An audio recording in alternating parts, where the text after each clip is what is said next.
I'm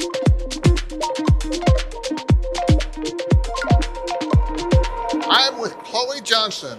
She's the manager of social media and public relations for Dayton Live.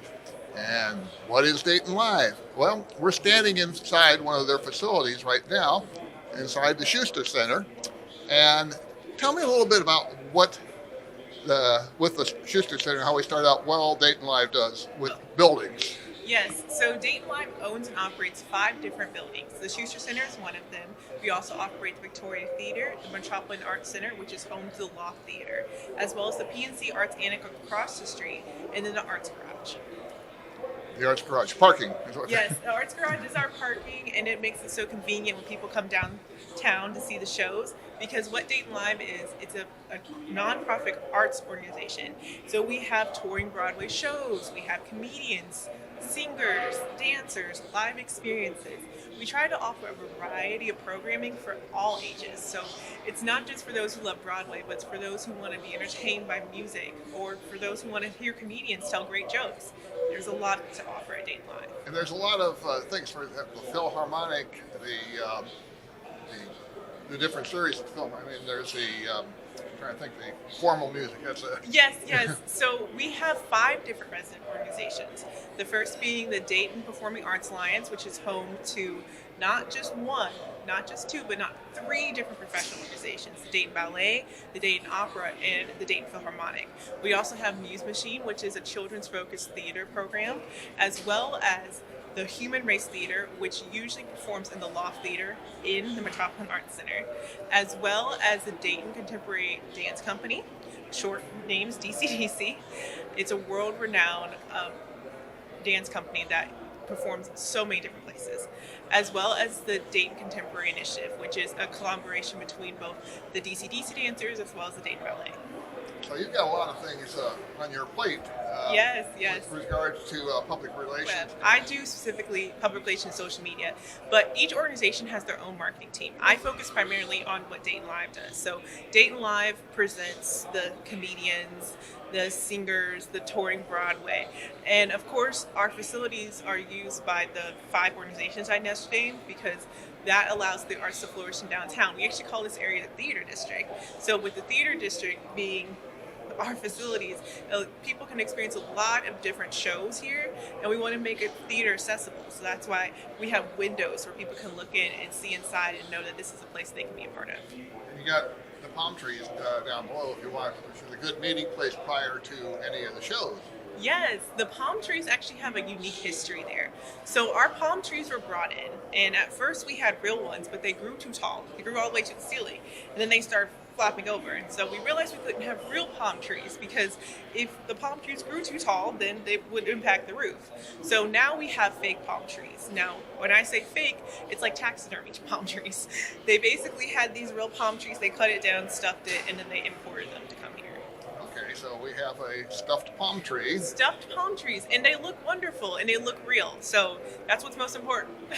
So some of the events that you have here, you'll have them selling drinks outside, and others you don't.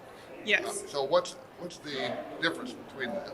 So our shows depend on the audience. So some audiences, the alcoholic beverages wouldn't go really well with. Like if you're thinking of like a younger audience, let's say for our children's theater program, for instance, we're not going to sell alcoholic drinks for that, because with children's theater, we know it's primarily parents who are driving their kids. We also have, grandparents coming. So to sell alcoholic beverages during our children's theater series, it wouldn't seem right. But for shows like Broadway, it's primarily like you have sometimes family friendly, but most of the time I would say it's that date night, millennial, Gen Z, or the older generations who really love theater going. So we can sell these alcoholic beverages because it allows people to experience a show in a different way. We even sometimes have themed beverages, especially with Broadway. So for instance, when we had Chicago come through, we had this gorgeous themed drink that was Cicero Spritz, because of the name of the Chicago song, one of the songs in Chicago. I'm going to bounce back to one thing that you are the social media person. So Yes. that's like Facebook and Twitter. And how many different social medias are you on? So we actually narrowed down to three because, of course, there's a lot of different social media platforms out there, but we realized our audience is primarily on Instagram, Facebook, and LinkedIn. And there's a variety of reasons we narrowed down because, of course, you can be everywhere, but you might not have the impact. So with Instagram, there's a lot of engagement we get from people coming to shows and tagging us and being like, I just saw, for instance, Peter Pan was our last Broadway show we had here. I just saw Peter Pan. It was so great. Look at me and my family in front of the step and repeat. Or sometimes when you're on Facebook, you'll see threads of people talking about how much they can't wait to go see a show. So that audience is a lot of engagement with people, our patrons in particular, who want to come see and engage and tag us. But we also, with LinkedIn, we want to build the downtown business community because we know we have a strong economic impact. The arts and entertainment in Dayton is strong. And so therefore we're having economic impact that people don't really know about. So if we're on LinkedIn, we can share that impact and tell people, like, when people come downtown, they're not just coming to see a show. They'll go get food over at the arcade or the Fire Blocks or Oregon District. They might go get a drink after the show at, one of the wonderful places over at the Water District. So there's so many ways that arts can bring people together and have an economic impact as well. And now you're having more places to get food and drink with the NATO conference coming here. You have new businesses popping up to cater just to that.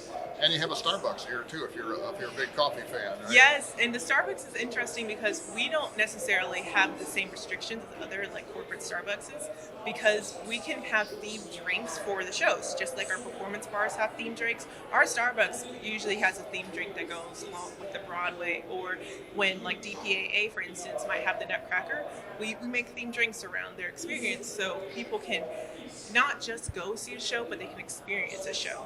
And I know from my own personal experience that you folks have shows that involve the communities, like the Christmas program that you have every other year that involves volunteer choruses from either churches or whatever. What other types of things like that do you have that involve the community? Oh, well, we have a strong volunteer program. Since you mentioned volunteers, our volunteers help us in so many ways. They come to be greeters, they come give out programs, they come be ushers. I mean, our volunteers are also working at the performance bars you see. There's so many community members that want to participate in helping make it a wonderful experience for all of our patrons. And we also have Dayton Live Creative Academy. So what Dayton Live Creative Academy aims to do is introduce children, teens, young adults, even seniors to the joy of live entertainment. And so there are different classes we offer throughout the year.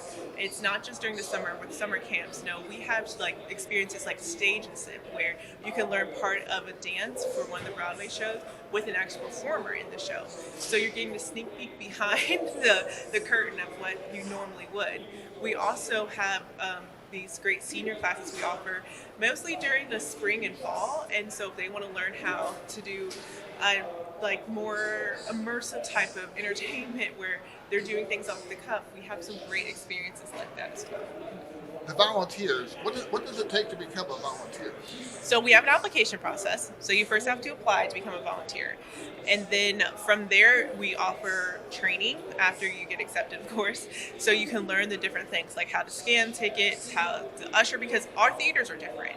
This theater is much bigger than the Victoria. So you have to learn how to read tickets because every ticket has a particular number, like what door they need to go into, what aisle they need to go into, and therefore how to get to the seat. So you have to learn how to read a ticket because if someone comes to you and you don't know how to tell them where to go, then you can't really serve them the best way. Another thing that when it comes to if you're working at the performance bar, you have to learn what drinks to serve. Like you have to know what names of the drinks are, you have to know what the special drink is. Like these are things that we train people on how to do so when they start off they flourish because they're equipped with the knowledge and skills to have that good customer service and make the patron experience wonderful. One other question, kind of on the personal side. When you work here with these different events going on, do you get to meet any of the big stars?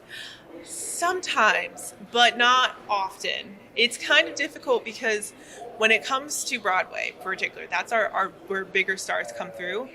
We can't always go interact with performers if we don't have a particular need, for instance. So performers usually have busy schedules because they have rehearsals, they have practices. Not like the rehearsals are different than practices because they can have a singing practice, they do vocal training, but they can also do rehearsal. Like they saw something yesterday's show they want to work through in before the show tonight or something of that nature. So you can't always like get some FaceTime with them to ask them like, oh, how was your experience going to this particular market? Like because they travel all across the country, so they'll go to New York's and the Boston's and like the LA's, but then when they come to Dayton, I'm like, how do you like Dayton? Like it's sort of like this conference here. It's like you guys are from like very big countries. Like it's so crazy that you coming to Dayton, Ohio. But I think it's fascinating how when I do get to interact with like quote unquote the stars, the performers, they're very genuine and humble. And I've had some great interactions, and I just look forward to continuing to, engage with performers in that way. And we're taping this, of course, during the NATO conference here. Mm-hmm. So I'm going to ask you the same question. Did you get to meet any of the presidents or prime ministers or any of those kind of folks? No, I didn't get to meet any of the big wigs, like your prime ministers or presidents. I did get to, have sweet interactions with some of the delegates here, though. I would ask them like, hey, do you need me to take your photo? Because if I see someone trying to take a selfie and I'm like, I'm sure they would rather have a full body photo or a torso photo instead of just their face. And their arm. Yeah, their face and their arms. So I think what's fascinating is how you have essentially the opportunity to show a part of Dayton that they probably never would have gone to. Like, I don't think many people think, let me go to Dayton, Ohio. Like, that's a place I'm going to go. That's a bucket list place. But through this, I got to talk to some people about what I view Dayton as, which is a warm, welcoming city. And I'm sure they're going to go home and tell their friends, like, I went to Dayton, Ohio this summer, and this is all the fun times I had. And the people there are so welcoming and friendly. And I want that to be the impression they leave behind. So when I interacted with some of the delegates and just that small human-like interaction, the smile, the greeting, the how can I help you, I think it shows just a human side of, this might sound like a very big conference, which it is. I don't want to like take it where it's like it's not that big of a deal, but sometimes it's nice to just interact with people as humans instead of titles. There you go. Now, we've covered a lot of things. Is there anything I didn't ask you that maybe you'd like to tell me about? Well, I just want to re-emphasize that Dayton Live is a place for everyone. It's not just a place for those who like Broadway, because I think sometimes people only think of Broadway when they think of us, but we have unique experiences coming here. We have Twilight in concert, which is going to be at Victoria. It's a candlelight concert, so it's not going to be like something where you just sit and watch Twilight and listen to music. No, there's going to be a really, like, not immersive experience, but a warm, like, you'll feel really entranced in the scenes happening on stage. We'll also have Avatar in concert, which it will be in the Schuster Center, and that will be unique because they'll be playing the parts of the soundtrack from the iconic anime/manga series. They're going to really be able to see Avatar in a new light. And of course, we'll have some big comedians coming through like Josh Johnson and Tom Segura. Tom Segura just had a really popular Netflix show come out. So we have more than Broadway. And I think that's a really big point I want to emphasize. And then just when you come down, make sure you enjoy the wonderful downtown Dayton, because downtown Dayton is so small sometimes. And I think people think it's too big, but there's so many places you can walk to get food, to take great pictures. Like Courthouse Square, it's only 2 minutes away from here, and it's so beautiful right now. So I think really emphasizing those 2 points is what I want to leave with you. Okay, well, Chloe, thank you very much for talking to me. This is Chloe Johnson, and she is the PR person and social media person for Dayton Live, which is all the different theaters here, the Schuster, the Victoria, and yes, two the or three others. PNC Arts Annex, the Metropolitan Arts Center, and our Arts Garage. I don't know how you keep it all straight, but thank you, Chloe, very much. Thank you, Norm.